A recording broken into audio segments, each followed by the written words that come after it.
And well, let's get right to it. So my talk is going to be about code generation for fun and profit. But first, let's talk about translations. Because, well, what I'm doing is I take these things called message format strings, which can be just straight up strings. They can contain some interpolated variables. They can also contain plurals with some substrings. They can have formatted numbers and formatted dates.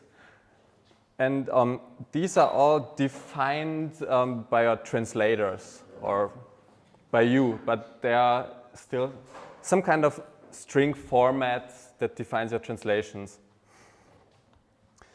And when you want to do these translations and when you want to use them, for example, in React, the go-to solution basically is React Info, which is a really awesome project. So if you're not using it already for translations, check it out. It's really cool. But it has some problems. It's quite huge. It's 42K minified according to Bundlephobia. And it actually needs to parse and evaluate those translation strings at runtime. So when you start your app, you pass it your strings as a usual string format, so the thing you saw on the previous slide. And it does some magic at startup time of your app, which I don't quite like that much. So bear with me a little bit.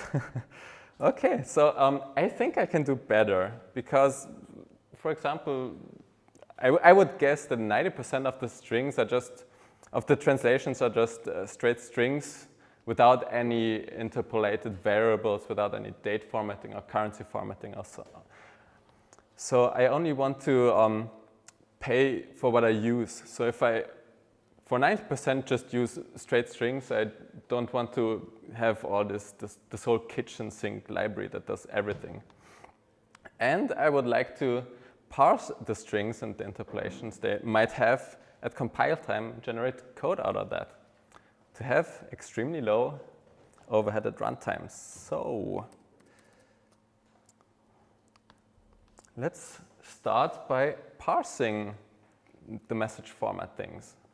Usually parsers, no matter if it's message format or if it's JavaScript or any other programming language or some kind of language that you want to parse, a parser usually gives you an abstract syntax tree. So there's a standard message format parser. It's called Intel message format parser. You can use it, and if you give it a simple string, it will give you back something like this. So an abstract syntax tree node of type message format pattern with one element, which is a message text element, which actually has your string that you defined. But things can get really complicated really quick. So if you have a string with a variable that has this select modifier here, select modifier here. So you can have a true branch and a false branch, and depending on some kind of parameter you pass in, your translation will either be the true branch or the false branch. And the parser gives you this monstrosity here. So you have some simple message text element in front, but then you have an argument element, which has as ID, D branch, okay.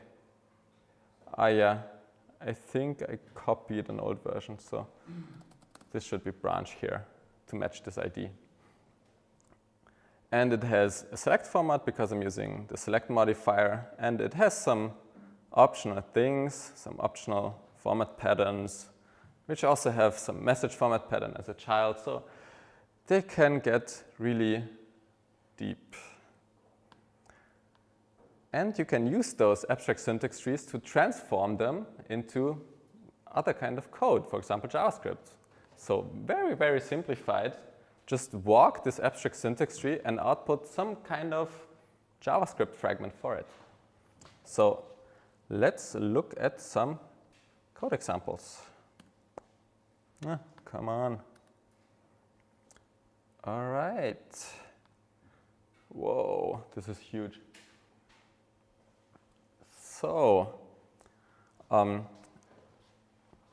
this is part of the project code that I will explain later on. But what I do here is I get one of those patterns. I just walk them, and for every element, if it's an argument element, I remember the idea of it and the type. And in the code gen, which is also quite huge, you can see for example, let's look at the generate method. So what I have is just a bunch of messages. The messages have IDs.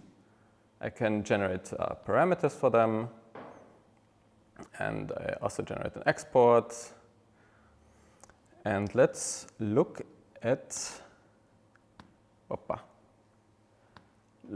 how you use this thing. So I wrote this library called into CodeGen, and you can, for some languages, for example, English and German, for some locales, you can add messages. Like here, some simple string or one with some kind of interpolations.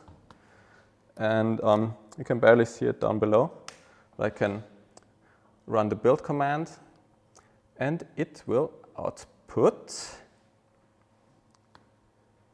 So for each language, a function which just returns an array for some reasons I will explain later, and just pushes a straight string into it. And here it has just a simple if branch with an else branch, and pushes strings that I can then later use. And what it also does, it generates a nifty TypeScript definition file, which is the real magic here. So let's look at how you can use this generated code. So you can import the load language function, which is an async function, which depending on the locale you give it, here it's the German locale, or any kind of other locale, the English locale. And then for each message you have defined, remember I've put a message hello and a message complex there. I can just call a function length.hello, or I can say, hey, let's give me the complex thingy. And the good thing here is, maybe you don't see it, but this is actually TypeScript code, so it's strictly typed. And the TypeScript compiler gives me nice warnings. It says, I'm missing a parameter here, so I have to define branch. So let's do it. I can just put it here, and the compiler's happy. Also, because I have type definitions, if I want to use some kind of language that doesn't exist, it actually says, oh, I can only use N or DE here as my locales, which is also quite nice. And as you've seen, it also gives you auto-completion. And also here, if you call some kind of non-existent message, it says, well, this doesn't exist. And it also gives you code completion for all the message strings you have defined. So this is the JavaScript or TypeScript API. What it also does, it also provides you React things, React components. So we have seen in the last talk the new React context API. And this actually gives you a provider and a consumer also, but I don't use the consumer here, to pass down this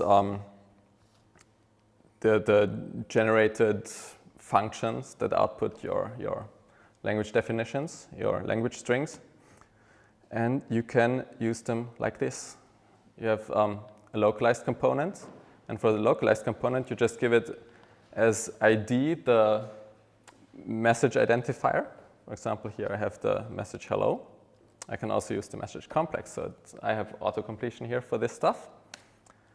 And also I have compiler warnings, which also say, hey, I need to define params of type something. So let's define params. And here it also, if it wouldn't be so gigantically big. All right, so the attribute branch is missing from this object that I passed in. So also here, I have nice auto-completion. So it also suggests, so it can validate the languages, the locales that you can possibly use. It gives you auto-completion and warnings for the message identifiers. And it also tells you what kind of parameters your message identifiers expect. And yeah, what the results from this thing. So I've actually done some work today to migrate our use of React Intel for auth.errorspots.com to this new library, Intel CodeGen. And these are the numbers, the bundle sizes for the complete JavaScript bundle. So before we had roughly 700K, which is huge. And now afterwards, we just have 600K. So almost 100K savings because we don't have to include React Intel, which ships a whole parser that runs at startup time of your app. It also has a lot of other stuff that I'm not using. So I only generate the code I showed you here. So this stuff, the generated strings for German and English locale, and a little bit of glue code, which actually dynamically, asynchronously imports your languages, your language files. So you also have bundle splitting perfectly. And some other glue code for your React components, the localized React component. And well, we actually open sourced it on Monday night, so you can try it and use it. It's here, but it's still very, very young. So the only thing I implemented, like literally, are these two kinds of which one is it? This one.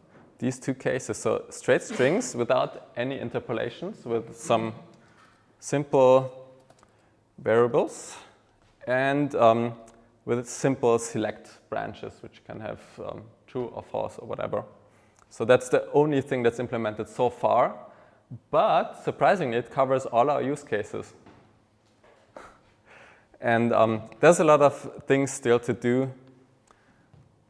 So for example, number formatting, currency formatting, date formatting, time formatting. But the good thing is you can bake it right into your generated files. So you don't have to care about this at runtime. So yeah, that's basically it. And if you're already using React Intel, it's just two things that you have to change. So instead of importing format message from React Intel, you just import localized from your local directory. So you give it, here you say write files to source locales, or you give it any kind of directory. And that's what you include here. And if you're using TypeScript, you get all these auto-completion and compiler warnings for free. That's really, really awesome. So that's basically it. Thanks for your attention.